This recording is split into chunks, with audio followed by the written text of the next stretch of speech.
Gacha games like Arknights Endfield live and die by their gacha mechanics. Sometimes the RNG gods are on your side, other times they are against you. Luckily, this mechanic does not affect your gameplay. Or is it? Welcome to Echoes of War, a DPS check game mode that looks like Umbral Monument, but it's actually not. Though it does allow you to show off your shiny ranks to indicate if you're a filthy casual or a sweaty tryharder. I decided to incorporate the gacha mechanic into this game mode by randomizing my team comps. Here are the rules. I need to clear the brutal difficulty, and I have 3 attempts per stage. I don't need to clear the bonus. Even without this challenge imposed, I can't even come close to it. Additionally, I can rearrange the operator orders and change their kit if needed. This is a very different video format that I'm used to, but I really want to try out this idea. So if you want to see more videos like this in the future, let me know in the comments and give this video a like. Alright, without further ado, let's open the Wheel of Names. And switching to live commentary for a bit. Here we have the Wheel of Names, containing all the operators I ever own. Oh, I forgot to add Arcane into the mix, because I just got her a few days ago. And yeah, the idea is simple. I will spin the wheel 4 times to form a team for each of the Echoes of War stages. So first spin.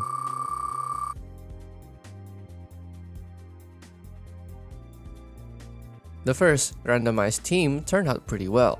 Avivenna took her role as my main DPS, and I luckily got Perlica for this team, and she will be a great help for Avivenna to trigger her combo skill.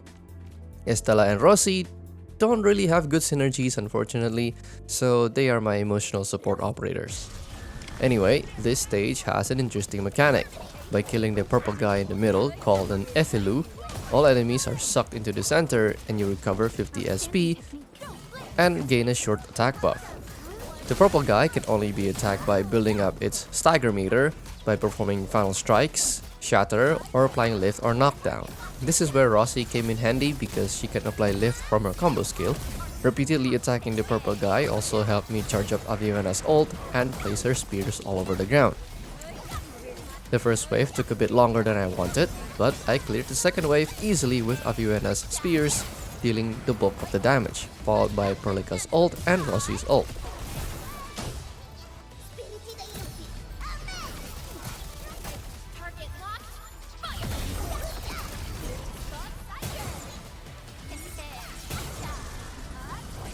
In the third wave, the enemies are more spread out, and even after killing the purple guy, they don't group up close enough, and that caused Avivenna's spear to hit only half of the bone crushers in the field.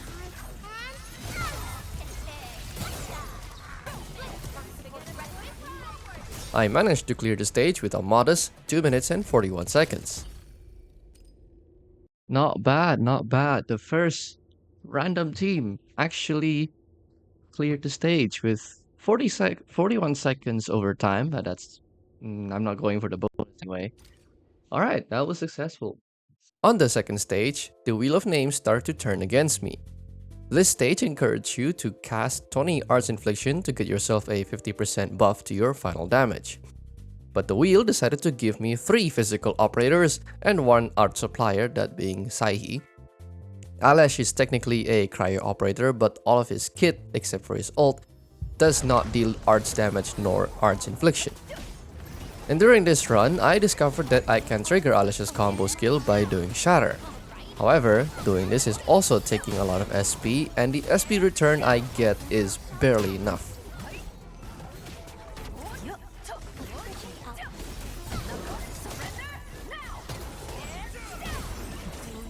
With 4 minutes left on the timer, I swapped to Chen as my control operator, thinking that it would trigger Sahi's combo skill much faster, but this makes barely any difference. I think the main problem was that I couldn't find a decent rotation, and so I hacked and slashed for so long, and eventually I failed the run.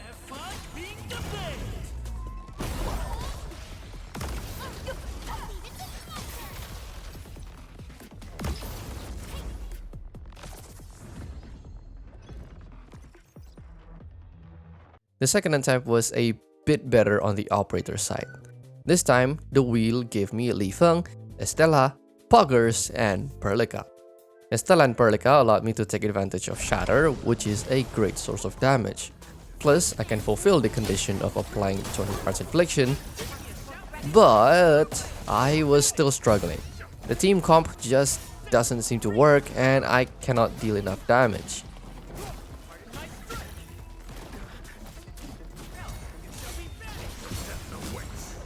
Looking back on this footage, I realized that I should have capitalized more on Shatter and slowly build up the vulnerable stacks for Poggers to take advantage of. So, once again, I failed the stage. Attempt number 3 convinced me that the Wheel of Names has gone full trolling mode. It gave me Mifu, Akekuri, Catcher, and Poggers, yet another physical dominant team, resulting in me having a minor crash out. We're going physical. This fucking wheel hates me. We're going full physical in a stage that requires us to apply Arts Infliction. Akekuri is our only art supplier. This is gonna be so terrible. Oh, this wheel hates me. Upon starting the stage, I found a massive flaw with this team. I don't have an easy way to build vulnerability stacks. I mean, yeah, Catcher can build vulnerability stacks, but he can only do so if he's being attacked or using his ult, and those two take quite a bit of time, and time is not a luxury in this game mode.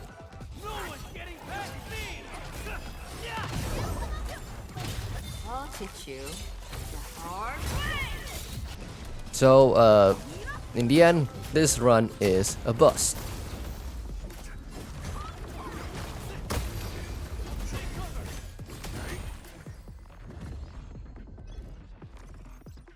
Alright, that was a catastrophic failure. Let's move on to the next stage. I'm done with this. In retrospect, I think half of my failure came down to skill issues. I cannot settle into a stable rotation, which cost me a lot of DPS lost. The harder I thought about it, my second attempt was probably the most promising one out of the 3. So while writing this script, I attempted another run with the same team comp as my second attempt, Li Feng, Stella, Poggers, and Perlica, and voila! I actually did it. Took me 8 minutes, but it's doable. Shatter is the way. Alright, before we get to the third and final stage, if you enjoyed the video so far, do give it a like. I also have a Discord server, so feel free to join if you want to talk more about Arknights and Endfield and have a good time. Anyways, back to the video. When choosing my team for stage 3, the wheel finally stopped trolling and actually gave me a solid team, consisting of Chen, Tang Tang, Perlica, and Chuang Fangyi. I reordered them so that Chuang goes on the first slot, then Perlica, Chen, and Tang Tang. I was confident that I could clear this stage with just Chuang and Perlica. Tang Tang's ult is useful for crowd control and can be charged easily with her combo skill. Chen doesn't have much to do other than applying Shatter if needed, but otherwise, she was there as my emotional support operator. It feels like the wheel did this as an apology after my disastrous stage 2 run, and I feel like it's sentient to some degree. Anyway, the rotation is very simple. Perlica battle skill, Chuang final strike, Chuang combo skill and Perlica combo skill, finish off with Chuang battle skill to build up Thunderblades. You might have seen me using Tang Tang's battle skill there, and that was a mistake and messed up my rotation a bit. I normally have Arknight in my Chuang team because Chuang Fangyi is a very SP hungry woman.